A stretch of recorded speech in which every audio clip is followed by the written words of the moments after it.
حسب الناس أن يتركوا أن يقولوا آمنا وهم لا يفتنون ولقد فتنا الذين من قبلهم فليعلمن الله الذين صدقوا وليعلمن الكاذبين أم حسب الذين يعملون السيئات أن يسبقونا ساء ما يحكمون من كان يرجو لقاء الله فإن أجل الله لآت وهو السميع العليم ومن جاهد فإنما يجاهد لنفسه إن الله لغني عن العالمين والذين آمنوا وعملوا الصالحات لنكفرن عنهم سيئاتهم ولنجزينهم أحسن الذي كانوا يعملون ووصينا الإنسان بوالديه حسنا وإن جاهداك لتشرك بما ليس لك به علم فلا تطعهما إلي مرجعكم فأنبئكم بما كنتم تعملون والذين آمنوا وعملوا الصالحات لندخلنهم في الصالحين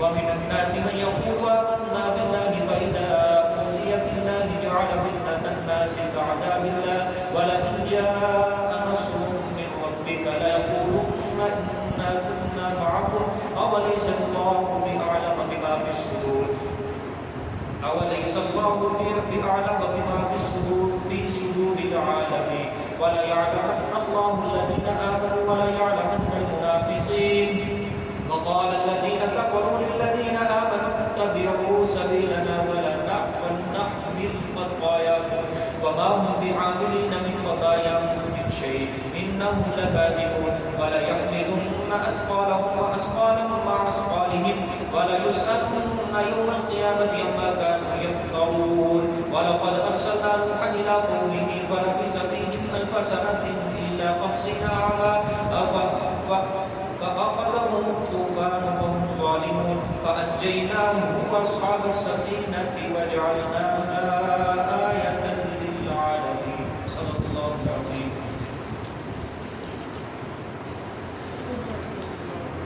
اگلے سبق میں خلاصے میں آپ حضرات کے سامنے یہ بات بیان ہوئی کہ اس سورت کے 2 خصوصی دعوے ہیں. پہلا دعویٰ یہ ہوگا کہ مسئلہ توحید جن لوگوں نے قبول کر لیا اب ان کے اللہ کی طرف سے آزمائشیں ہوں گی، امتحان ہوں گے، بغیر امتحان کے وہ بچ نہیں سکیں گے. اور پھر دوسرا دعویٰ اس صورت کا جو خصوصی تھا وہ یہ تھا کہ جن لوگوں نے مسئلہ توحید کا انکار کیا وہ اللہ کی گرفت سے بچ نہیں سکیں گے. 2 خصوصی دعوے اس صورت کے اللہ پاک نے یہ فرمائے اور ایک دعویٰ عام ہے جو کیا ہے لا الہ الا اللہ، یعنی پورا قرآن اس دعوے کے ارد گرد کیا ہو رہا ہے، گھوم رہا ہے. وہ ایک دعویٰ ہوگا. عام دعویٰ جو ہوگا اس کو ثابت کرنے کے لیے اللہ پاک نے 4 عقلی دلائل دیے اور پہلے 2 جو خصوصی دعوے ہیں. پہلا دعویٰ جو ہے کہ مسئلہ توحید جنہوں نے قبول کر لیا ان کی آزمائشیں ہوں گی. اس دعوے کو اللہ پاک نے ثابت کرنے کے لیے 3 نبیوں کے قصے اللہ پاک ذکر فرمائیں گے. پہلا قصہ کس کا ہوگا؟ حضرت نوح علیہ السلام کا، دوسرا حضرت ابراہیم علیہ السلام کا اور تیسرا حضرت لوط علیہ السلام کا. یہ 3 قصے اس پہلے دعوے کے اوپر کیا ہوں گے، منفرد ہوں گے. دیکھیں جی شروع والی آیت الف لام میم اللہ اعلم بمراده به احسب الناس ان يتركوا ان يقولوا آمنا وهم لا يفتنون. آیا گمان کر لیا لوگوں نے یہ کہ وہ چھوڑ دیے جائیں گے محض اس بات پر ان یقولوا یہ کہ کہیں وہ آمنا ہم ایمان لائے وهم لا يفتنون اور وہ آزمائے نہیں جائیں گے. وہ آزمائے نہیں جائیں گے. شان نزول میں نے آپ کے سامنے کل بیان کر دیا تھا اور اس کی تفصیل بھی بیان کر دی تھی کہ اللہ پاک 3 چیزوں سے بندوں کا امتحان کرتے ہیں. پہلی چیز احکام خداوندی سے، دوسری چیز اللہ پاک مسائل اور امراض کے ذریعے امتحان کرتے ہیں اور تیسری چیز اللہ کافروں کی ایذا رسانی اور تکلیفوں سے کیا کرتے ہیں، امتحان کرتے ہیں. آگے وَلَقَدْ فَتَنَّا الَّذِينَ مِن قَبْلِهِمْ فَلَيَعْلَمَنَّ اللَّهُ الَّذِينَ صَدَقُوا وَلَيَعْلَمَنَّ الْكَاذِبِينَ. اور البتہ تحقیق آزمایا ہم نے، اور البتہ تحقیق آزمایا ہم نے ان لوگوں کو من قبلہم جو ان سے پہلے ہوئے. وَلَيَعْلَمَنَّ اللَّهُ الَّذِينَ صَدَقُوا، بس البتہ ضرور بھی ضرور ظاہر کرے گا اللہ پاک ان لوگوں کو صدق جنہوں نے سچ کہا. آگے والا یعلمن الکاذبین، اور البتہ ضرور بھی ضرور ظاہر کرے گا الکاذبین، جھوٹوں کو۔ دیکھیں روایت سمجھے ذرا سے، اللہ پاک نے فرمایا کہ ہم نے پہلے لوگوں کو بھی یہ جو آزمانا ہے ہمارا، یہ ہماری طرف سے جو آزمائشیں تمہارے اوپر آ رہی ہیں یہ کوئی نئی نہیں ہے، بلکہ تم سے پہلے جتنی بھی قومیں گزری ہیں ہم نے ان کو بھی کیا ہے، آزمایا ہی ہے۔ ہاں انبیاء علیہ السلام کو ہم نے بھیجا، انہوں نے اللہ تعالیٰ کی توحید اپنی قوم کے سامنے رکھی، دو فرقے بنے، ایک ماننے والوں کا فرقہ اور ایک نہ ماننے والوں کا فرقہ اس پیغمبر کے سامنے ہوا۔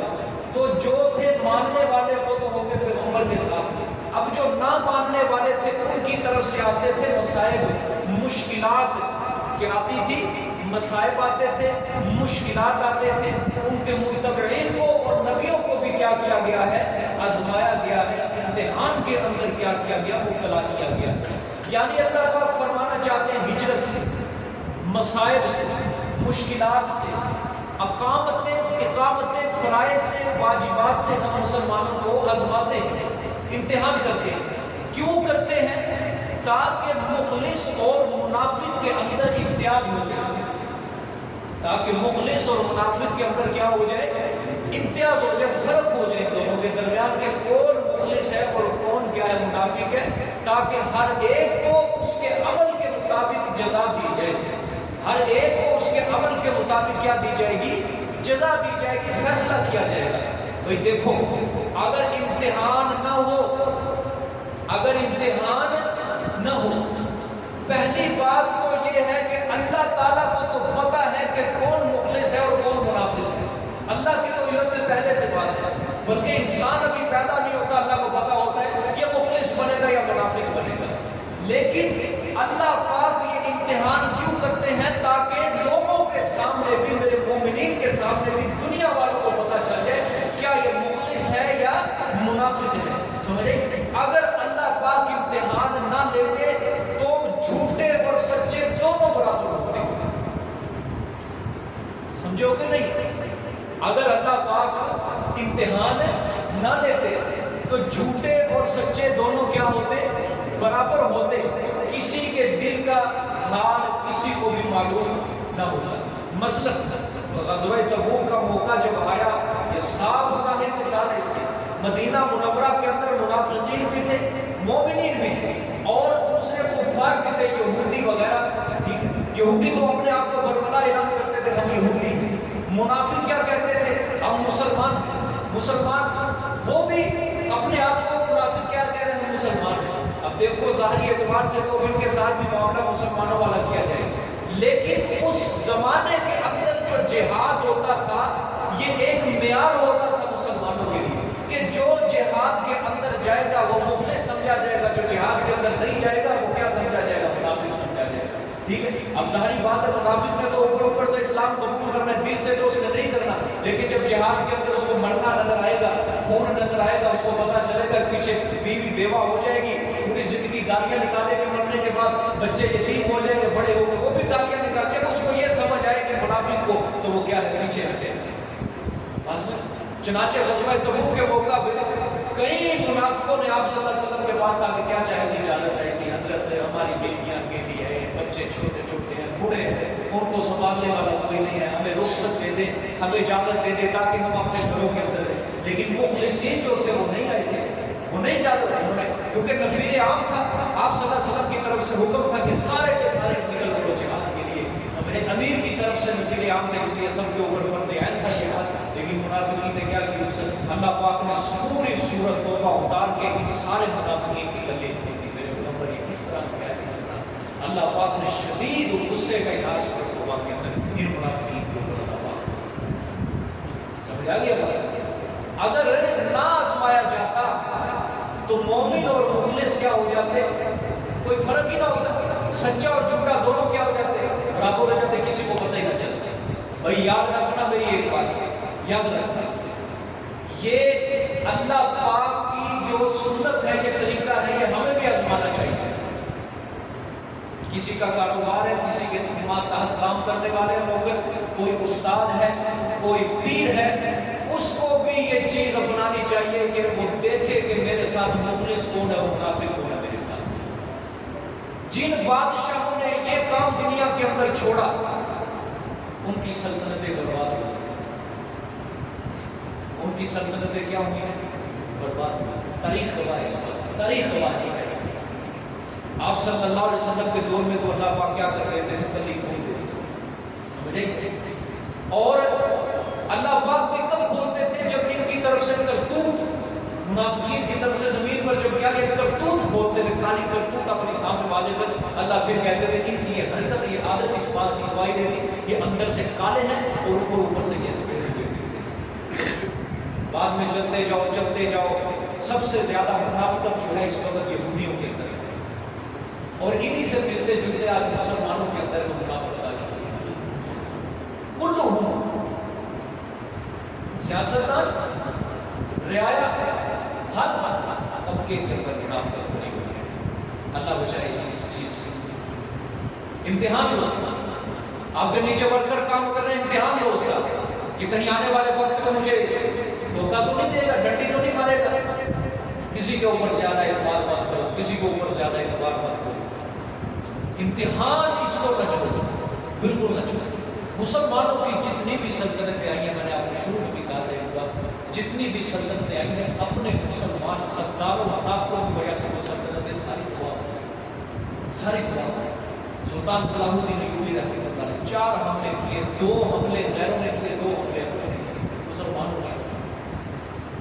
خارزمی سلطنت جلال الدین خارزم شاہ جس نے تاتاریوں کے خلاف سرائے احتجاج قلم کیا تھا، کابل پر اسلام کا، یہ بھی اپنیوں کے ناطے مارا گیا اپنے مسلمان. اس کے بعد کئی قومیں آئی، خلافت عثمانیہ آئی، کئی سلطنتیں آئی مسلمانوں کی، ساری کی ساری. آخر ان کا دیکھ لو تمہیں غدار مسلمان ہی نظر آئے. مغلیہ سلطنت یا آخری سلطنت تھی، اس کے اندر کون تھے؟ مسلمان غدار. بہادر شاہ ظفر کو کروانے والے اپنے 4 بیٹوں، اس کے پوتے، اس کے بیٹوں کے گردنیں انگریزوں نے کاٹ کے تھال کے اندر سجا کے بہادر شاہ ظفر کے سامنے اپنے اپنوں نے غداری کی وجہ سے. سمجھے ہی نہیں. جب کوئی بادشاہ اس چیز کو چھوڑ دیتا ہے تو اس کی سلطنت زوال کا شکار ہو جاتی ہے. ہر کسی کے اوپر اعتماد کرنا اچھی بات نہیں ہے. آزمانا اس کو اپنی زندگی کا حصہ بنانا، کیونکہ یہ منافق جو ہوتا ہے یہ کتے سے بدتر ہے. منافق کی مثال سانپ کی طرح ہے. کس کی طرح؟ سانپ. کتا اپنے مالک سے کبھی وفاداری نہیں چھوڑتا، بے وفائی نہیں کرتا. سانپ کو آپ 2 سال بعد، 3 سال، 4 سال، 5 سال، 10 سال بعد اخیر کو ڈر والا پانی کو مارتے ہیں. منافق کو کتنی دیر پاک ہو گیا اپنی آنکھوں کے اخیر کو تمہیں ڈنگ ڈالے گا. کتے سے بدتر ہے یہ منافق. سمجھ آئیے؟ ہاں، سانپ کی طرح ہے. سانپ کی طرح کہ سانپ کو جتنی دیر مرضی تو محبت دے لو، پیار دے لو، اخیر میں آ کے ایک نہ ایک دن تمہیں یہ ڈنگ مار دے اور تم کبھی افسوس مت دے جاؤ کہ کیا ہو گیا میرے ساتھ. جس کے اوپر میں نے سب سے زیادہ اعتماد کیا، محبت کو نشاور کیا، آخر وہ میرے علاقے کو چلا کے بعد. سمجھ آئیے؟ تو اللہ پاک کیا فرمانا چاہتے ہیں کہ میں نے یہ امتحان لینا، یہ میں نے لینا ہی لینا ہے امتحان. ٹھیک ہے، آگے دیکھیے. ایک دعویٰ ہو گیا. پہلا دعویٰ کیا ہوا کہ میں نے آزمانا ہے مومنوں کو. دوسرا دعویٰ ہے بیان سے ام حسب الذین یعملون السیئات ان یسبقونا ساء ما یعملون. دوسرا دعویٰ کیا تھا؟ یہ مسئلہ توحید کا انکار کرنے والوں کو میں نے نہیں چھوڑا، یہ میری گرفت سے بچ نہیں سکتے. اب یہ دوسرا دعویٰ، آیا گمان کر لیا ان لوگوں نے جو کرتے ہیں برے کام. آیا گمان کر لیا انہوں نے جو کرتے ہیں برے کام. برے کاموں سے مطلب کوئی اگر قرآن کے لفظ کو دیکھا جائے تو اس سے مراد کفر و شرک ہوگا، وگرنہ حکم اس کا عام ہے. کوئی بھی گناہ ہو، کوئی بھی گناہ ہو، کوئی بھی گناہ ہو، سارے اس کے اندر شامل ہیں. ٹھیک ہے. آیا گمان کر لیا ان لوگوں نے جو کرتے ہیں برے کام نہیں یسبقونا، یہ کہ بھاگ جائیں گے ہم سے، نکل جائیں گے ہم سے، ہماری گرفت سے بچ جائیں گے. ساء ما یعملون، برا ہے وہ جو فیصلے کرتے ہیں. اللہ پاک نے کیا فرمایا کہ وہ لوگ جو برے کام کرتے ہیں، کفر و شرک، گناہ، جو بھی اسلام، اہل اسلام کو ستانا، ٹھیک ہے، وہ اس گمان اور اس خیال کے اندر ہے کہ ہم ان کو چھوڑ دیں گے، وہ ہماری گرفت سے بچ جائیں گے. اللہ نے فرمایا یہ فیصلے کرنے چھوڑ دو، برے فیصلے، غلط فیصلے ہیں تمہارے، ان سرکشوں کا ہم سر پھوڑ ڈالیں گے. چند روز بعد ایسا ہی ہوا تھا.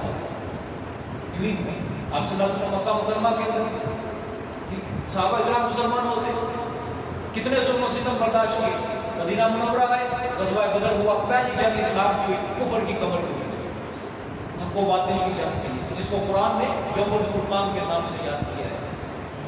حق و باطل کے درمیان فرق کرنے والی جنگ اللہ پاک نے کہ کفر کی کمر توڑ کے سب کچھ برباد ہوا, گرفت سے بچ. یہ تو دنیا کی سزا تھی, اور آخرت کے اندر اللہ کے عذاب سے, اللہ کی گرفت سے بھی بچ نہیں سکتے. آپ سمجھ لو ایک بات, اور دنیا کی حکومتوں سے تو انسان بچ سکتا ہے, لیکن اللہ کی حکومت سے, اللہ کے فیصلے سے انسان کبھی بچ نہیں سکتا. دنیا کی حکومتوں سے انسان بچ سکتا ہے, لیکن اللہ کے فیصلے, اللہ کی گرفت سے انسان کبھی نہیں بچ سکتا. اللہ دنیا کے اندر ہر گناہ کی سزا دیتے ہیں, خاص کر کبیرہ گناہ جو ہوتے ہیں. صغیرہ تو بھی نیکیوں سے معاف ہو جاتی ہے, کبیرہ گناہ جو ہوتا ہے, بڑا گناہ جو بغیر توبہ کے معاف نہیں ہوتا, اور انسان اس کے اوپر اصرار کرتا ہے, بڑا اصرار کرتا ہے, لوگوں کو بتاتا ہے میں نے یہ کام کیا, میں نے فلاں کام کیا, میں نے یہ کام کیا, اور وہ اپنے گناہ کو جب دوسروں کو بتاتا ہے تو بڑی خوشی کا اظہار کرتا ہے. اللہ ایسے بندے کو نہیں چھوڑتا, ایسے بندے کو دنیا میں زمین کو وشواس کرتا ہے. اکثر میں آپ کو ایک بات بتاتا ہوں, گناہ کسی سے چھپا نہیں ہے. اکیلے تنہا گناہ کر لو, اللہ تمہاری عقل کے اوپر ایسا پردہ ڈال دے گا, تم سارے کو آگے سامنے بتاؤ گے میں نے یہ کام کیا. ایک نہ ایک دن وہی گناہ کا بتانا تمہاری زندگی میں رسوائی کا سبب بن جائے. دو شخص بیٹھے آپ اس کے اندر گناہ کر رہے ہیں, بیٹھ کے جوا کھیل رہے ہیں, تاش کھیل رہے ہیں, لوگوں کی نظروں سے گوچر ہے, بند ہے, لیکن ایک وقت آئے گا ان میں سے ایک ہی دوست کو سارا راز کیا کر دے گا, فاش کر دے گا. نہیں بشر وہ ذلت اور رسوائی کا اللہ سبب بنا دیتے ہیں. اللہ پاک آنے والے وقت میں یا کوئی اس کو بیماری لگا دیتے ہیں, یا اللہ پاک اس کا مال برباد کر دیتے ہیں, اللہ پاک اس کو مقتا پوری دنیا کے اندر ذلت اور رسوا کر دیتے ہیں, اس کو سر چھپانے کے لیے بھی جگہ نہیں ہے. سمجھ آئی؟ تو اللہ پاک نے فرمایا کیا تم نے گمان کر لیا, بچ جاؤ گے گناہ کر کے, جاؤ گے کہاں, میری گرفت سے نکل کر تمہیں بچائے گا کون, زمین تو ہے ہی ساری میری. اللہ پاک قرآن پاک میں انسانوں اور جنوں کو خطاب کرتے ہیں سورۃ الرحمن کے اندر, یا معاشر الجن والانس ان استطعتم ان تنفذوا من اقطار السماوات والارض لا تنفذون الا بسلطان. اے جنوں کی جماعت, اے انسانوں کی جماعت, اگر تمہارے اندر طاقت ہے, قوت ہے, یہ آسمان سے نکل کے دکھاؤ آسمان سے. دونوں کو اللہ نے بتایا, جنوں کو بھی, انسانوں سے زیادہ طاقت اللہ نے جنوں کو دی ہے. نکل کے دکھاؤ آسمان و زمین سے, تم کبھی بھی نہیں نکل سکتے. لا تنفذون الا بسلطان, مگر بہت زیادہ قوت کی ضرورت ہوگی تمہیں, اور وہ قوت تمہارے اندر نہیں ہے. نکل کے دکھاؤ. یہ جیل خانہ ہے اللہ تعالیٰ, سمجھ آئیے یہ کیا ہے, یہ جیل خانہ ارد گرد اللہ نے شناختیں لگائی ہوئی ہیں. جاؤ گے کدھر؟ جیل کے اندر کوئی قیدی ہو, کسی دوسرے قیدی کو تھپڑ مار کے جائے گا, تھانے دار پکڑ لے گا اس کو. آپ نے کیوں کیا؟ یہ اللہ کا جیل خانہ ہے. جس طرح قرآن میں ہے دنیا سجن المؤمن, دنیا مومن کے لیے کیا ہے, کافر کے لیے جنت ہے. ٹھیک ہے, کافر اس کو جنت سمجھتا ہے. وہ یہی گمان کرتا ہے نا کہ ہم اللہ سے بھاگ جائیں گے, گرفت سے چھوٹ جائیں گے, اللہ پکڑ نہیں سکے گا.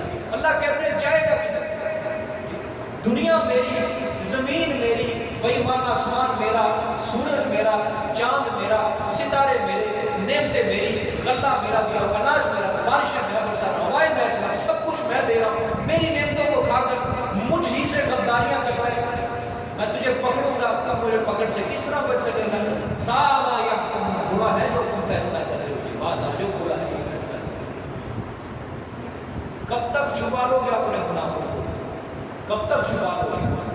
نہیں توبہ کرو گے, نہیں توبہ کرو گے, اللہ پاک سال, 2 سال, 3 سال اللہ کو سامنے لے کے آئے. یہ ایسا نہیں ہے.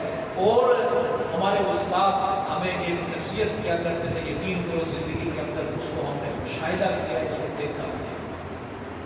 بعض اوقات انسان ایسا سرکش ہو جاتا ہے, گناہ کے اندر ایسا سرکش ہو جاتا ہے کہ وہ سمجھتا ہے مجھے تو کوئی پوچھنے والا نہیں, کوئی پکڑنے والا نہیں, اور اوپر سے بھی مجھے کچھ بھی نہیں آ رہا, کوئی تنبیہ نہیں آ رہی, تو لہٰذا بس متکبر بن گیا وہ اپنے اوپر. اللہ پاک کو سمجھتا ہے کہ بس میری تو گرفت ہی نہیں نا, مجھے کوئی بتا نہیں, اچھا بڑا بس متکبر بن گیا, اور گناہ پر گناہ کیے جا رہے, گناہ پر اللہ پاک اس کو سزا کر دیتے ہیں. جب عوام کے اندر، لوگوں کے اندر اس کی عزت بن جاتی ہے، لوگوں کے اندر اس کی عزت بنی ہوتی ہے، ہر بندہ اس کی زبان عزت عام اس کی تعریف چل رہی ہے، تعریفیں تعریفیں تعریفیں چل رہی ہیں، اچانک اللہ پاک اس کے گناہوں کو سامنے لے آنا شروع کر دیا، اس نے یہ کیا، اس نے یہ کیا، اس نے فلاں کیا، اس نے فلاں کیا۔ اب لوگوں کے اندر عزت بنی ہوئی ہے، اب سچی بات بتانا، جس بندے کی سارے لوگوں کے اندر عزت بنی ہو اور اچانک اس کے راز فاش ہونے شروع ہو جائے، کتنی بڑی ذلت ہے، بربادی ہے، وہ انسان خود خوشی کرنے کے لیے زمین تک کر دے گا اللہ پاک، زمین تک کر دے گا اللہ پاک۔ جاؤ گے اپنا، اللہ پاک فرماتے میری گرفت سے نکل کر جاؤ گے، تم نے مجھے کمزور سمجھا ہوا ہے، کمزور سمجھتے ہو اللہ پاک کو، نہ کبھی کمزور نہ، اپنے آپ کو کمزور سمجھو، کمزور سمجھو۔ اس کے کلمہ کن کی مار ہے، اس کے کلمہ کن کی مار ہے، اس کی گرفت سے کوئی نکل نہیں سکتا۔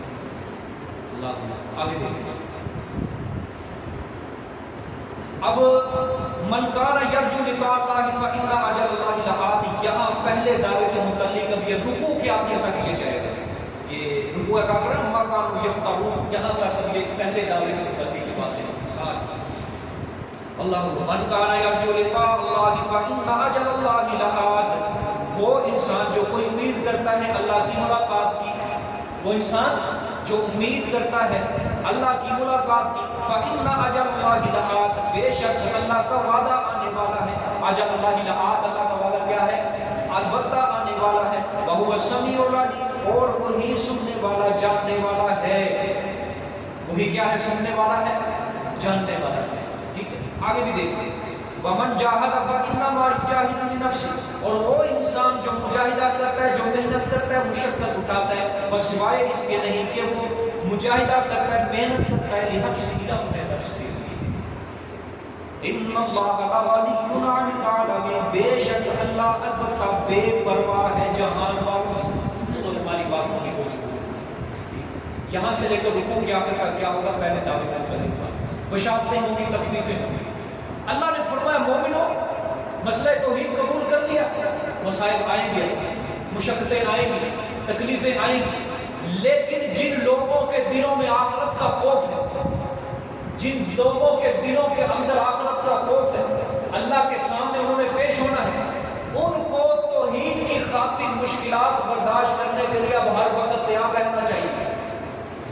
جن لوگوں نے مسئلہ توحید قبول کر لیا، آخرت کا خوف ہے، موت کا خوف ہے، اللہ کے سامنے حاضر ہونا ہے، اب ان لوگوں کو تکلیفات، مشقتیں برداشت کرنے کے لیے ہمیشہ کیا رہنا چاہیے؟ تیار رہنا چاہیے۔ اس وقت ہجرت بھی ان کو کرنا ہوگی، مکی صورت ہے نا، ہجرت بھی ان کو کرنا ہوگی۔ ہاں، جب وہ گھروں سے نکلیں گے، ہجرت کریں گے یہ مسلمان، تو اس وقت ان کو یہ خیال نہیں کرنا چاہیے کہ ہاں موت اور بھوک سے بچے نڈھال ہو جائیں گے، ہم مر جائیں گے۔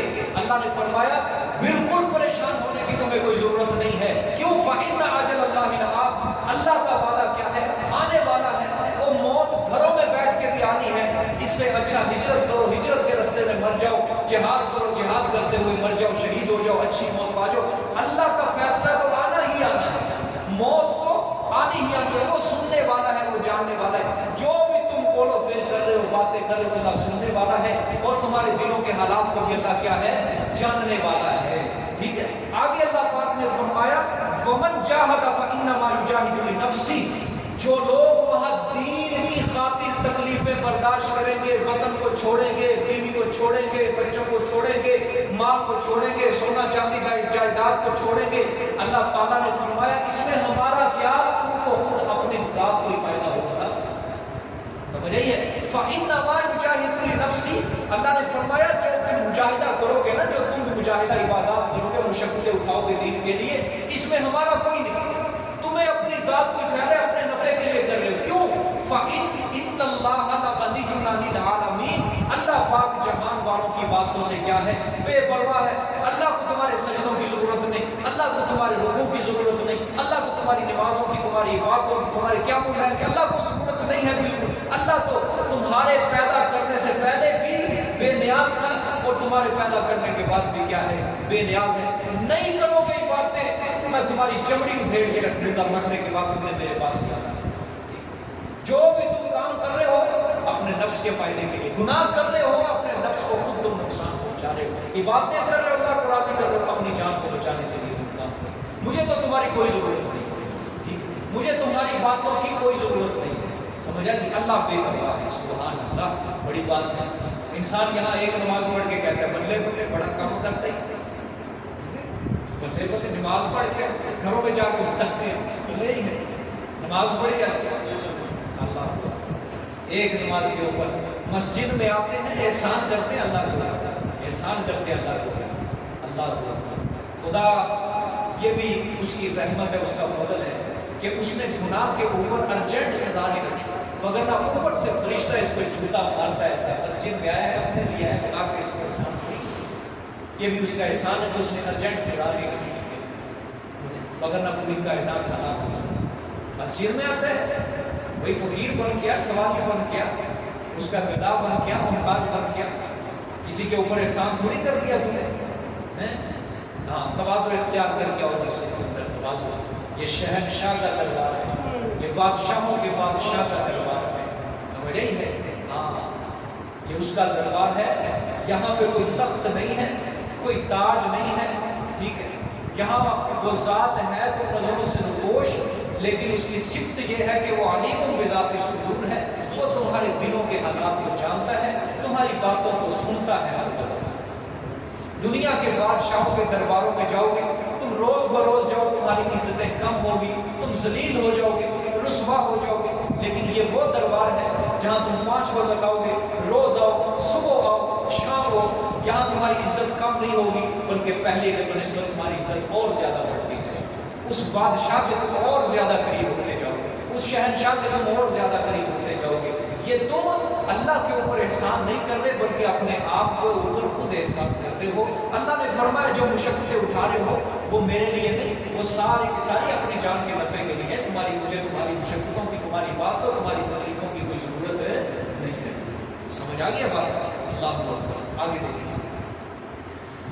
پھر بشارت ہے، نہیں ہاں بشارت ہے، والذین آمنوا وعملوا الصالحات لنکفرن عنہم سیئاتہم ولنجزینہم احسن الذی کانوا یعملون، اور وہ لوگ جو ایمان لائے انہوں نے عمل کیے البتہ ضرور مٹا دیں گے ہم ان سے ان کی برائیاں، بشارت، ولنجزینہم احسن الذی کانوا یعملون، اور البتہ ضرور بھی ضرور بدلا دیں گے ہم ان کو احسن بہتر سے بہتر الذی کانوا یعملون، وہ جو تھے کرتے رہے دنیا میں، بشارت ہے۔ اللہ پاک نے فرمایا جن لوگوں نے میری توحید کے لیے مشقتیں برداشت کی، کوئی نہ کوئی میں نے نام تو ان کو دینا ہے، اب یوں تو نہیں ان کو چھوڑنا، میری توحید کے لیے مشقتیں تکلیفیں برداشت کی، اللہ نے فرمایا ہاں جو انہوں نے نیکیاں کی دنیا کے اندر ہم ان کی نیکی سے بڑھ کر احسن بہتر بدلا دیں گے، ہاں اور جو ان سے برائیاں سرزد ہوں گی، بشری تقاضوں کے تحت چھوٹے موٹے گناہ ہوتے رہے، لنکفرن عنہم سیئاتہم، گناہوں کو مٹا دیں گے، کوئی باز برس نہیں ہوگی، کوئی پوچھ گچھ نہیں ہوگی، ہم ان کے گناہوں کو کیا کر دیں گے، معاف کر دیں گے۔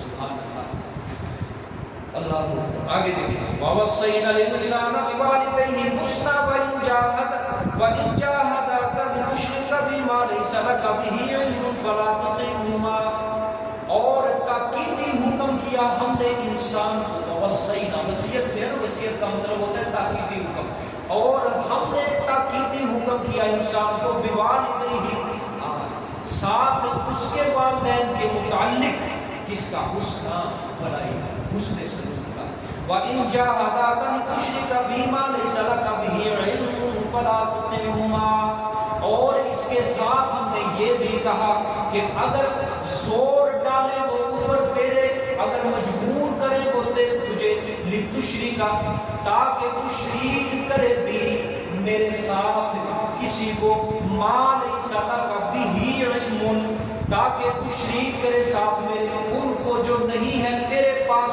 کوئی دلیل، کوئی علم، فلا تطعہما، بس نہ اطاعت کروں گا، سمجھ گئے؟ اللہ پاک نے کیا فرمایا؟ اے ایمان والو، مسئلہ توحید جو ہے یہ اس قدر واضح، اس قدر نہایت، اس قدر اہم، اس قدر خاص مسئلہ ہے نا یہ، کہ ہاں اس کے لیے میں نے کیا کہا تمہیں کہ ایک طرف تو میں نے تمہیں کیا حکم دیا ہے کہ والدین کے ساتھ کیا کرو، حسن سلوک کرنا ہے، اچھا سلوک کرنا ہے، لیکن یاد رکھنا اگر تمہارے والدین تمہیں میرے ساتھ کسی کو شریک کرنے کا حکم دے، اور ایسا شریک کہ جس کے پاس تیرے پاس کوئی علم نہیں، کوئی دلیل نہیں ہے، تو فلا تطیعہما، اس کام کے اندر پھر تو والدین کو چھوڑ دے، ان کی اطاعت کرنے کا تجھے کوئی ضرورت نہیں۔ ہمارے مسئلے توحید کو آگے رکھ، چھوڑ اپنے والدین کو جنہوں نے تجھے جنم دیا ہے، تیرے ماں نے جنم، اگر تجھے شرک کا کہتی ہے چھوڑ دے، اس کو کوئی ضرورت نہیں ہوتی ان کی اطاعت کرنے کی۔ ہاں بھلائی کر، حسن سلوک کرو ان کے ساتھ، لیکن اس شرک والے معاملے کے اندر تمہیں ماں باپ کی اطاعت نہیں کرنی کہ ماں باپ تجھے کہیں چل پت لاہور چلیے، نہ کوئی ضرورت نہیں، چل پت پاک وطن شریف چلتے، پچھلے سال تو نہیں کہتے کہ اس دفعہ چلتے، بزرگ ناراض ہو جائیں گے، فلا تطیعہما، نہیں اطاعت، غیر اللہ کو سجدہ کرو، نہیں اطاعت، غیر اللہ کے نام کی نظر نیاز ہو، ماں باپ کی بھی بالکل اطاعت نہیں کرنی۔ اللہ کے بعد سب سے زیادہ محبت انسان والدین کے ساتھ کرتے ہیں، اور والدین کو چھوڑنا آسان نہیں ہے۔ اللہ نے فرمایا میرا مسئلہ ہے توحید سے اتنی محبت کرو کہ والدین بھی تمہیں کہیں میرے ساتھ شرک کرو، ان کو بھی چھوڑ دو، مجھ سے محبت کریں۔ سمجھ آئیے کہ نہیں بات؟ ہاں، حضرت سعد بن ابی وقاص رضی اللہ تعالیٰ عنہ عشرہ مبشرہ میں سے ہے، وہ 10 صحابہ اکرام میں جن کو آپ صلی اللہ علیہ وسلم نے اپنی مجلس میں سامنے بٹھا کے نامزد کر کے لادا، ابو بکر فی الجنہ، عمر فی الجنہ، عثمان فی الجنہ، سعد فی الجنہ، سعید فی الجنہ، وہ 10 صحابہ اکرام میں سے مسلمان ہوئے، ماں مشرکہ تھی۔ جب آپ صلی اللہ علیہ وسلم کے آپ کے آگے کلمہ پڑھ لیا، ماں کو پتا چل گیا میرا بیٹا صحابی ہو گیا، اس دور کی اصطلاح میرا بیٹا پاپی ہو گیا۔ میں نے اس نے کہا نا یہ وہابی ایک گالی بن چکی ہے، گالی بن، وہ سمجھتے ہیں ہم نے بہت بڑی لمبی گالی نکالی ہے، لیکن یہ نہیں سمجھا کہ کیا کیا گیا کہ اللہ نے دشمن کی زبان کے اوپر ہماری تاریخ کو جاری کر دیا۔ وہابی وہاب سے ہے نا، وہاب کا مطلب ہے عطا کرنے والا، اور کس کی صفت ہے یہ؟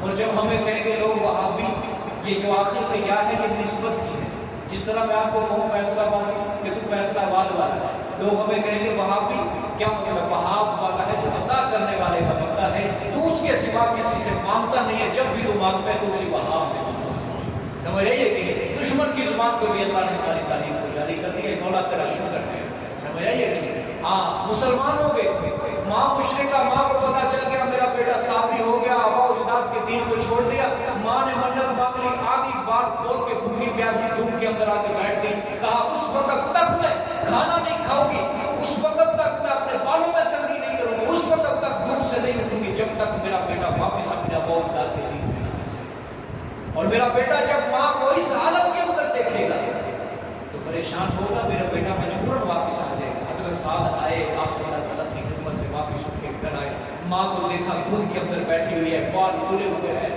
بڑا گندا حالت کے اندر بھوکی پیاسی، آپ نے کہا ماں ایک ہی حالت بنائی اپنی؟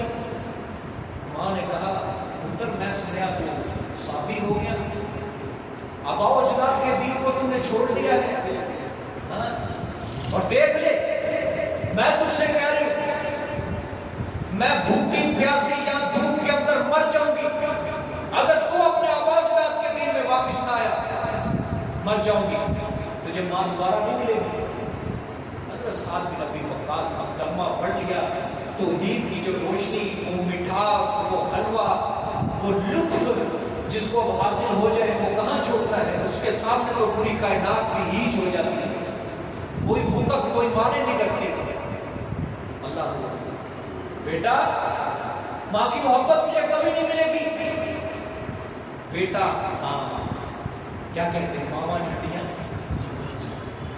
ماں کی محبت ہے اور ماما ٹھنڈیاں کب تک ہوتی ہیں؟ جدو آ جائے کرما والی، صحیح کہا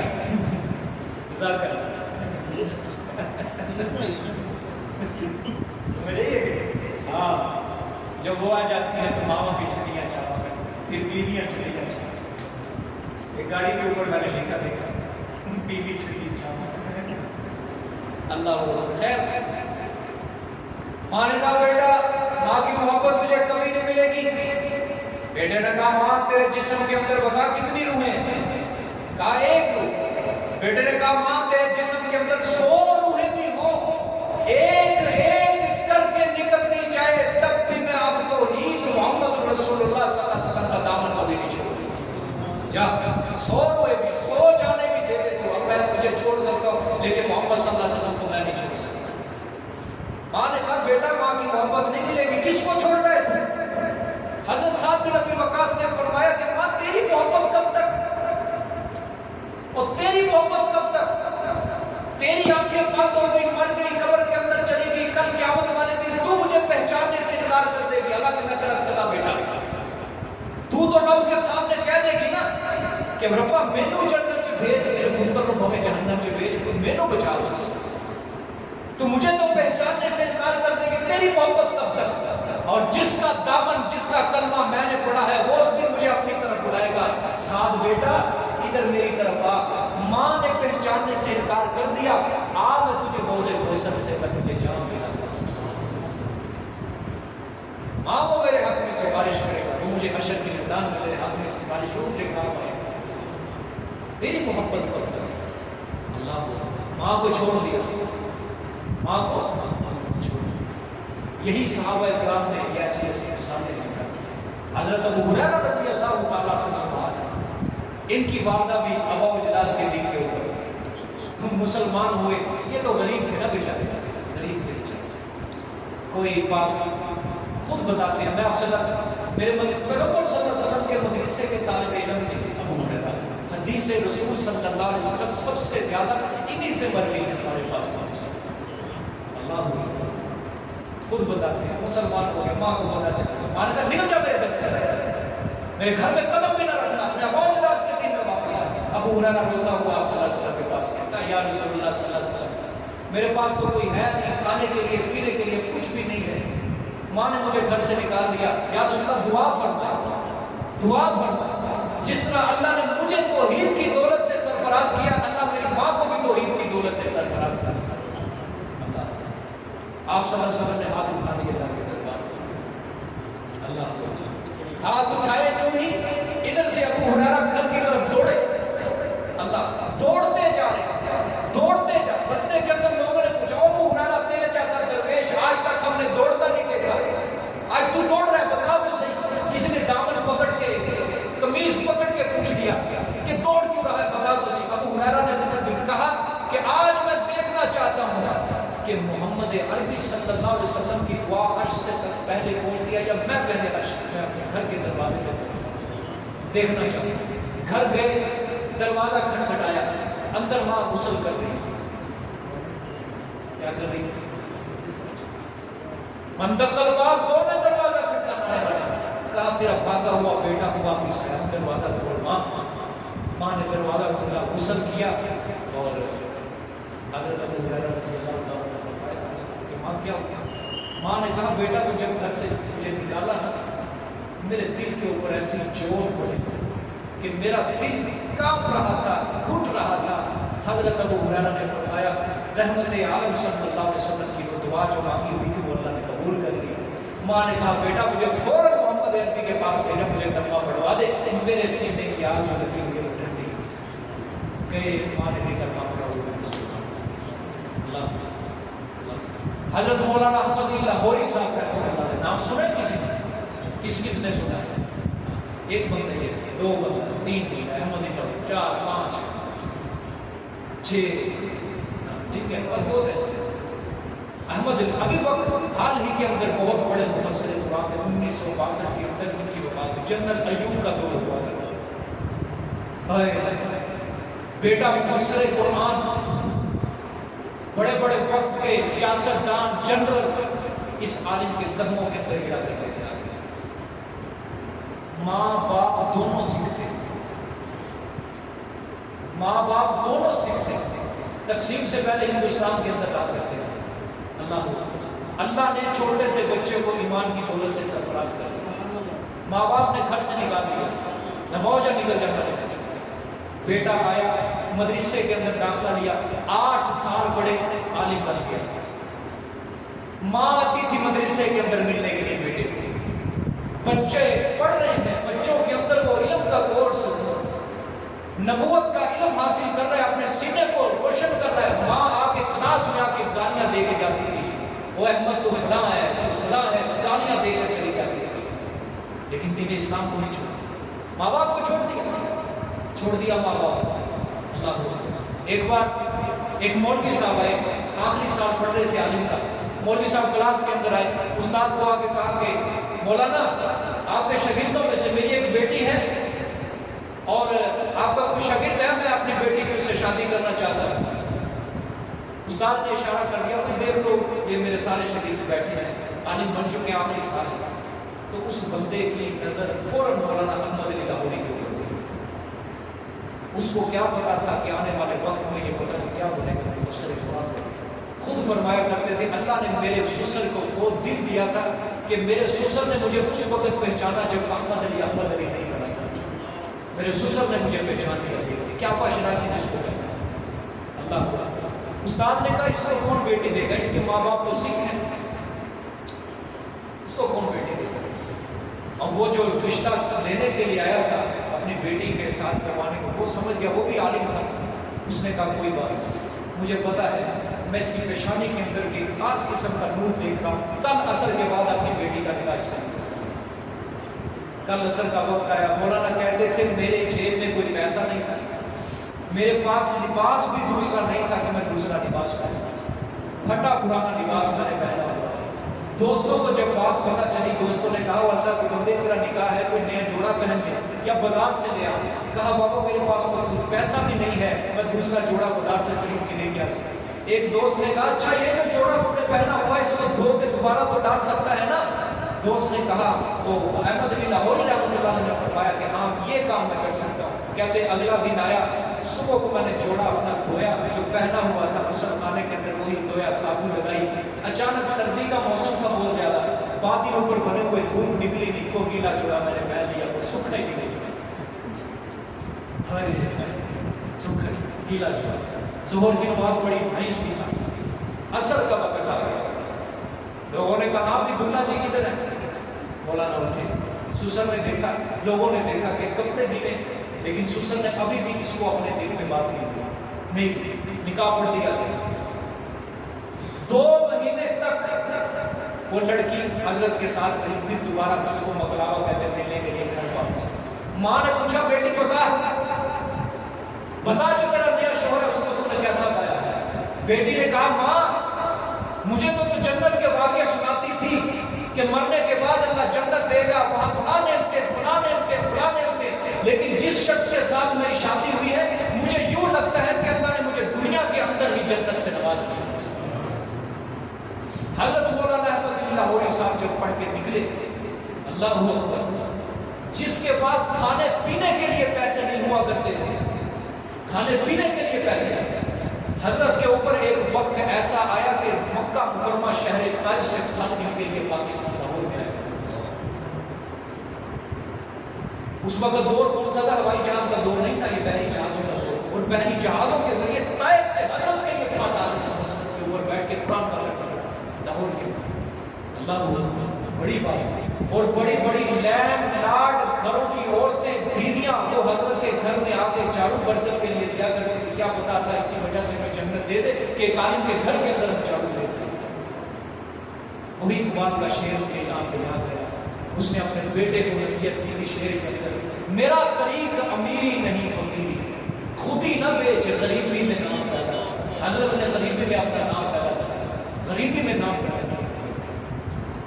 ہاں امیر ہونے سے انسان شہرت نہیں پاتا، صرف زندگی تک ہے، مرنے کے بعد سب کچھ ختم ہو جاتا ہے، لیکن غریبی کے اندر جب نام پیدا کیا جاتا ہے صدیوں تک وہ لوگوں کے سینوں کے اندر گزرتا ہے، وہ مر کر بھی زندہ ہو جاتا ہے، مر کر بھی زندہ ہو جاتا ہے۔ ایسے اللہ جنرل ایوب کے بیٹے کی شادی تھی، جنرل ایوب نے اپنے گورنر سے کہا، اس وقت کا گورنر پنجاب، اس کو کہا کہ میں چاہتا ہوں میرے بیٹے کا جو نکاح ہے احمد علی لاہوری بنائے گا۔ مولانا احمد علی لاہوری صاحب یہ آج کل کے لٹو مولویوں کی طرح نہیں تھے، حق پرست عالم تھے، جنہوں نے زمین فروخت نہیں کرتے تھے، حلوے کے اوپر، ایک چمچ حلوے کے اوپر بکنے والے لوگ۔ مولانا نے گورنر پنجاب کو کہا میری شرط ہوگی اپنی سواری پر، اور میں نے کوئی ہدیہ کوئی نہیں لینا وہاں، اور میں نے وہاں کوئی کھانا کھانا نہیں کھانا، 3 شرطیں۔ گورنر پنجاب نے کہا حضرت آؤ سزی میری ڈیوٹی جاتی رہے گی، اگر آپ نہ آئے بس آؤ آپ کی شرطیں منظور کریں گے۔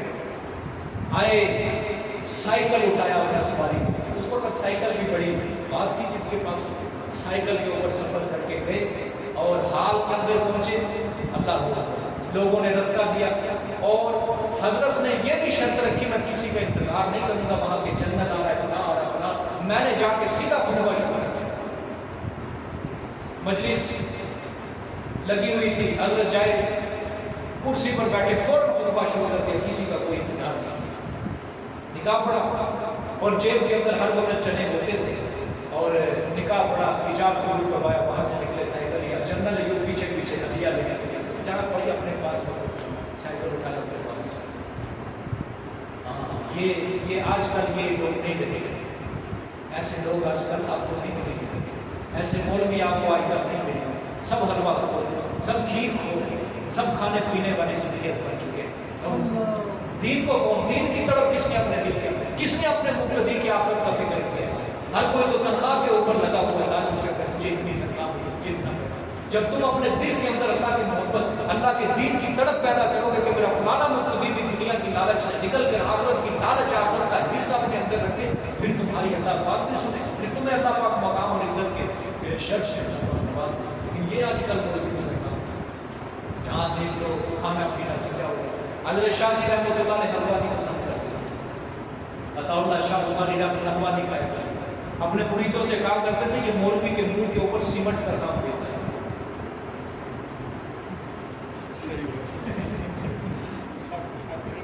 مولوی کے منہ پہ سیمنٹ کا کام دیتا ہے، اس لیے جو مولوی کھا لیتا ہے اس کی زبان سے حق کی بات بھی نکلے گی، میٹھی میٹھی باتیں نکلیں گی، فضائل نکلیں گے، یہ کام کرو گے اتنی نیکیاں ملیں گی، یہ کام کرو اتنی نیکیاں، حق نہیں اس کی زبان سے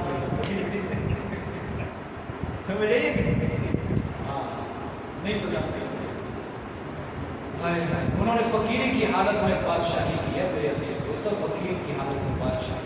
یاد رکھنا دین یوں ہی نہیں پہنچا ہمارے تک، اس کے لیے بڑی بڑی قربانیاں ہمارے اسلاف نے، ہمارے سلف و صالحین، جس کی آج ہم قدر نہیں کرتے۔ دیکھیں اللہ اکبر، تو اللہ نے کیا فرمایا؟ ماں باپ کی بھی بالکل اطاعت کریں، نہ دل توڑا کرو ماں باپ کا، اور نوجوانوں میں تم سے خطاب کرنا، نہ توڑا کرو ماں باپ۔ اللہ پاک دنیا کے اندر اس کی سزا دے دیتا ہے۔ آپ صلی اللہ علیہ وسلم کے پاس ایک صحابی آیا، آگے کہا یا رسول اللہ میرے ماں باپ میں سے میرے اوپر کس کا زیادہ ہے؟ فرمایا تیری ماں۔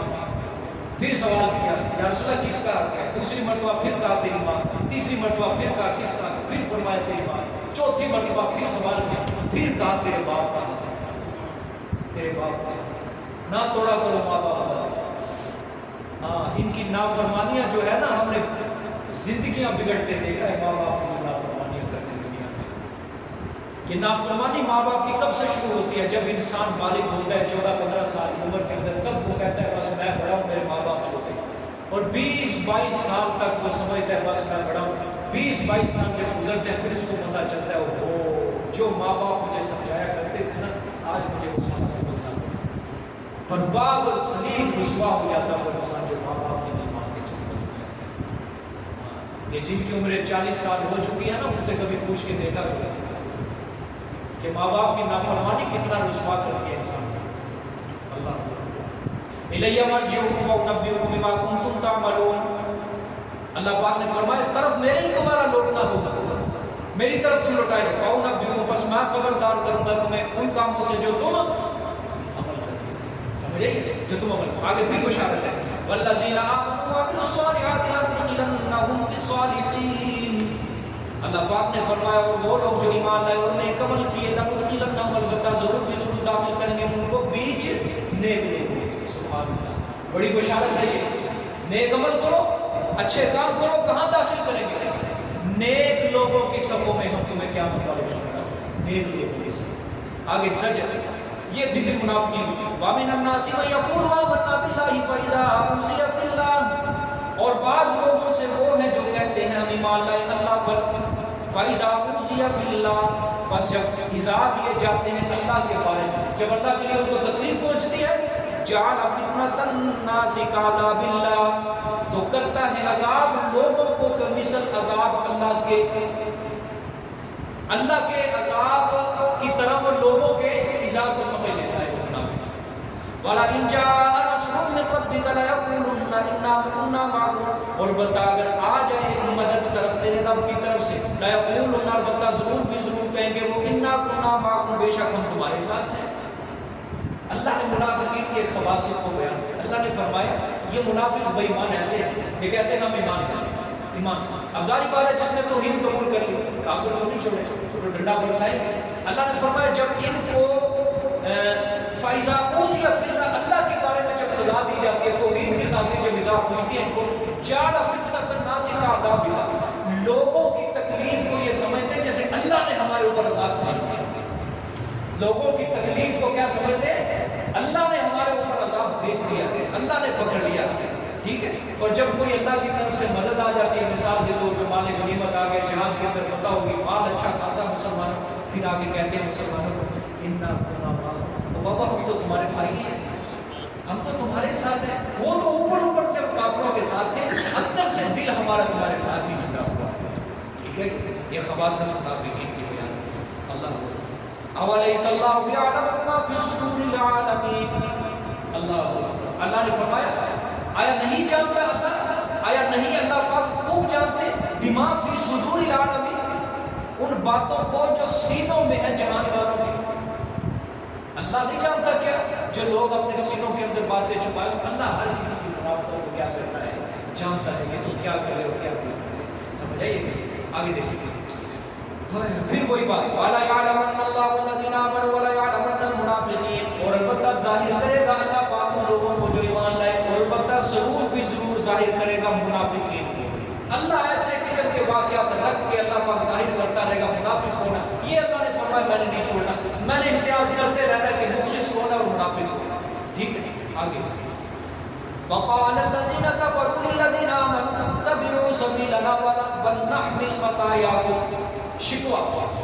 اب وہ پکے جو کافر تھے وہ کیا کہتے ہیں، اور کہا ان لوگوں نے جنہوں نے کفر کیا، اور کہا ان لوگوں نے جنہوں نے کفر کیا، للذین، ان لوگوں کو جو ایمان لائے، اتباع کرو تم ہمارے راستے کی، ہماری پیروی کرو، ہمارے پیچھے چلو، تابعداری ہماری، ولنحمل خطاياكم، تاکہ ہم اٹھا لیں گے قیامت والے دن تمہارے گناہ، وما هم بعاملین من خطاياهم، آگے اللہ نے فرمایا حالانکہ نہیں ہے وہ اٹھانے والے ان کے گناہوں سے کسی چیز کو، شیئن حقیر چیز کو بھی اٹھانے والے نہیں۔ اللہ انہم لکاذب، بے شک وہ کیا ہے کرتا جھوٹ بولنے والے ہیں۔ اللہ ولا يحملون اثقالهم واثقالا مع اثقالهم، آگے اللہ نے فرمایا البتہ یہ ہوگا ضرور اٹھائیں گے وہ اپنے بوجھ کو، اور کچھ بوجھ ساتھ اپنے بوجھ کے، واسقال ماسقال، کچھ بوجھ ساتھ اپنے، یعنی دوسروں کے گناہوں کا بوجھ۔ بات سمجھو جی غور سے ذرا، آیت عجیب سی ہے۔ پچھلی آیت میں اللہ نے فرمایا کہ مسلمانوں کو کہتے تھے موحدین کو، یہ پکے کافر کہ تم ہماری تابعداری کرو، شرک کرو، ہمارے پیچھے چلو، ہم قیامت والے دن تمہارے بوجھ اٹھا لیں گے گناہوں کے، تمہیں آخرت کے عذاب سے فکر کرنے کی ضرورت نہیں ہے۔ اللہ نے فرمایا جھوٹ بولتے، ہاں یہ کسی، اللہ نے فرمایا وما هم بعاملین من خطاياهم من شیء، کسی کے گناہ کا یہ بوجھ نہیں اٹھائیں گے، کسی کے گناہ کا بوجھ نہیں اٹھائیں گے۔ بالکل اگلی آیت میں اللہ فرما رہے ہیں پتہ ضرور بھی ضرور اٹھائیں گے وہ اپنے بوجھ کو بھی اور دوسرے کے بوجھ کو۔ اشکال ہے بڑا زبردست، یہ اللہ یہ فرمانا چاہتے ہیں کسی کا بوجھ کسی دوسرے کا دوسرا بندہ نہیں اٹھائے گا، ہاں بوجھ یہ ایک تو اپنے گناہ کو اٹھائیں گے کل قیامت والے دن، اور ایک دوسرا جو انہوں نے دوسروں کو گمراہ کیا تھا، دوسروں کو شرک اور کفر کے اوپر لگایا تھا، ان کے بوجھ بھی یہ کیا کریں گے، اٹھائیں گے۔ یہ حکم تو ایک خاص ہے نزول کے اعتبار سے، وگرنہ قیامت کا کام ہے جس بندے نے جس دوسرے بندے کو گناہ کے اوپر لگایا، قیامت والے دن وہ خود اپنے گناہ کا بھی بوجھ اٹھائے گا اور دوسرے کے گناہ کا بھی بوجھ اٹھائے گا جس کو اس نے گناہ کے اوپر لگا دیا۔ اللہ بچائے اسے، ٹھیک ہے۔ نیکی کے موجد بنو، گناہ کے موجد کبھی مت بنو۔ نیکی کو ایجاد کرو تاکہ لوگ اس کے اوپر عمل پیرا ہو کے تمہیں دعائیں دیں، تمہیں اس کا ثواب پہنچے۔ گناہ کے موجد نہ بنو کہ کل تمہارے مرنے کے بعد لوگ اس کے اوپر عمل کریں، سارا گناہ مرنے کے بعد میں آ گئی؟ آگے وَلَا يُسْأَلُنَّ يَوْمَ الْقِيَامَةِ عَمَّا كَانُوا يَفْتَرُونَ. اللہ نے فرمایا کل قیامت والے دن پہ ہم البتہ ضرور بھی ضرور سوال کرے گا وہ، ہاں ضرور بھی ضرور سوال کیے جائیں گے وہ قیامت والے دن عَمَّا كَانُوا يَفْتَرُونَ، ان باتوں کے بارے میں جو گھڑتے رہے، ان باتوں کے بارے میں جو وہ گھڑتے رہے. آگے وَلَقَدْ أَرْسَلْنَا نُوحًا إِلَىٰ قَوْمِهِ فَلَبِثَ فِيهِمْ أَلْفَ سَنَةٍ إِلَّا 50 عَامًا فَأَخَذَهُمُ الطُّوفَانُ وَهُمْ ظَالِمُونَ. جی یہ کس کا واقعہ ہے؟ اس دعوے کو ثابت کرنے کے لیے ہوگا جی جو ایمان لائیں گے آزمائش ہے، جو ایمان لائیں گے مسئلہ توحید کو قبول کریں گے ان کے اوپر کیا کریں گے؟ ہم آزمائش کریں گے، امتحان کریں گے. اب لوگ اس کو دعوے کو تبدیل وَلَقَدْ أَرْسَلْنَا نُوحًا إِلَىٰ قَوْمِهِ، اور بتا تحقیق ہم نے بھیجا نوح علیہ السلام کو طرف ان کی قوم کے فَلَبِثَ فِيهِمْ أَلْفَ سَنَةٍ، بس ٹھہرے رہے وہ بیچ ان کے أَلْفَ سَنَةٍ 1000 سال إِلَّا 50 عَامًا مگر 50 سال کا.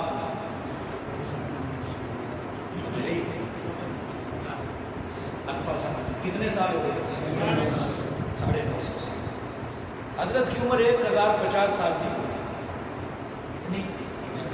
1050 سال. کس طرح؟ ہر نبی کو 40 سال کی عمر میں نبوت ملتی ہے. 950 سال سے جو قرآن نے بتایا اس کو ایک یہ تبلیغ والے تھے. اچھا 40 سال کی عمر میں نبوت ملی ہے، 40 سال کی ڈالو کتنے بن رہے ہیں؟ 990. کتنے 990 ہو گئے. اچھا پھر جب یہ غرق ہوئے ان کی قوم والے کافر مشرک تھے، اس کے بعد حضرت زمین پہ 60 سال تک زندہ رہے. اب کتنے ہو گئے؟ 1050 سال. کل عمر 1050 سال ہے اور تبلیغ کی عمر کتنی ہے؟ 950 سال. 950 سال تبلیغ. یہاں ایک لمحہ کے لیے بھی کوئی تو ایسے بے ایمان ہوتے ہیں ایک لمحے کے لیے بھی کوئی نیکی کی بات نہیں بتاتے. شاید زندگی میں کبھی کسی نے کسی کو تبلیغ کی کوئی نہیں. بہت کم لوگ ہیں جو تبلیغ کرتے ہیں. 950 سال مختلف.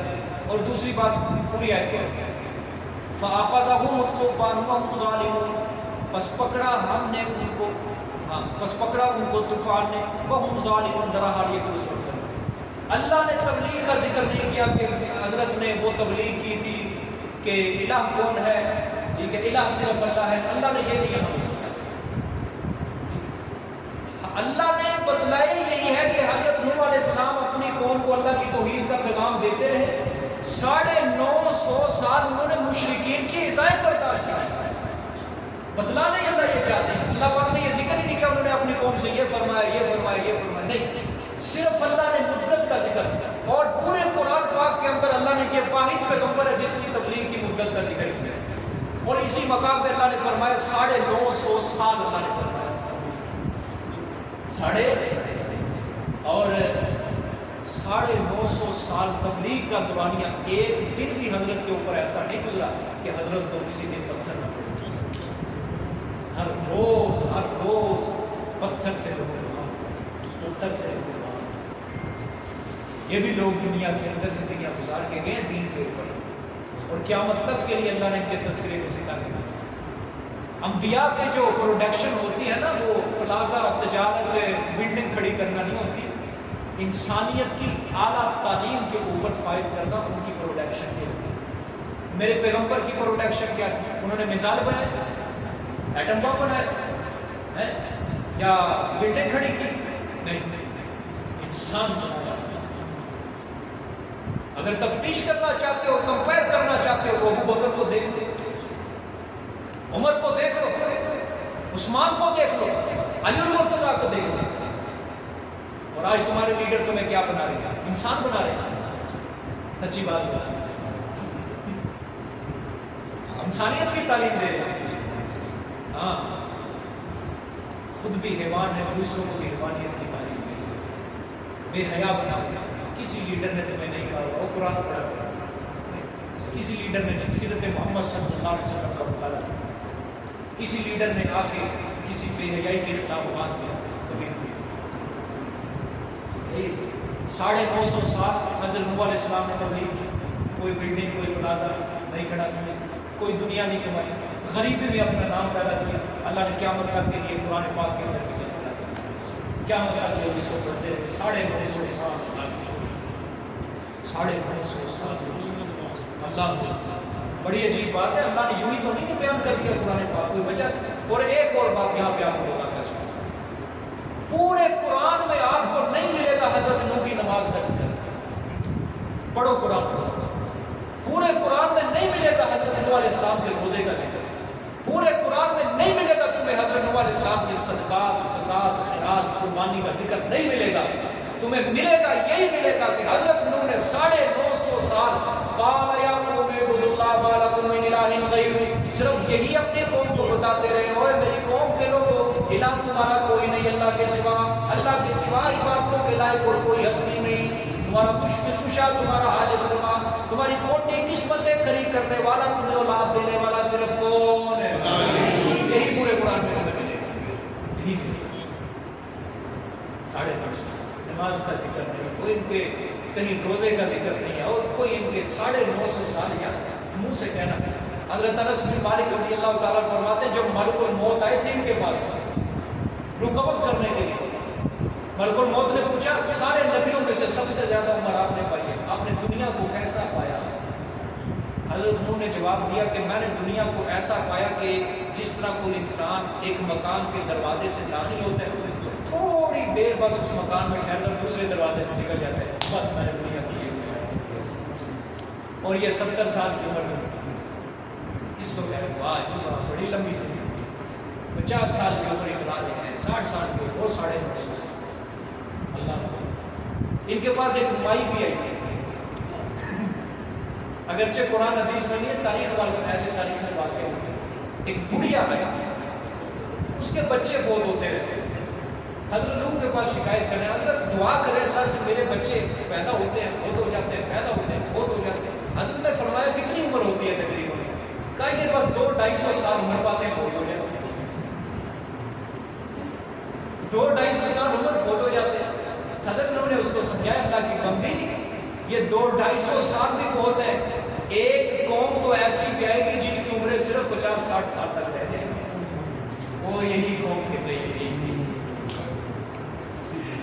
سمجھ رہی ہے؟ ہاں یا 30 سال ہے بس زندگی بھائی، اب 30 سال ٹھیک ہے. 10 سال کا وہ بچہ آج کل بالغ ہو گیا بس ٹھیک ہے. 15 سال تک اس کی جوانی ہے، 15 سال کے بعد اس کے اوپر بڑھاپا شروع ہو جاتا ہے. جس طرح کا رواج دور چل رہا ہے، موبائل کا دور، انٹرنیٹ کا دور، اس کے بعد بڑھاپا ہے 25 سال تک، بس پھر گوڈے گیٹے گئے 30 سال عمر کے چل. ہیپاٹائٹس، ہارٹ اٹیک جوانوں کو ہو رہا ہے سب سے زیادہ. یقین کرو ہسپتال میں جاؤ سب سے زیادہ جوان پڑے آئے. اللہ معاف. دیکھیں اللہ نے فرمایا طوفان نے پکڑ لیا اور ظلم کرنے والے تھے.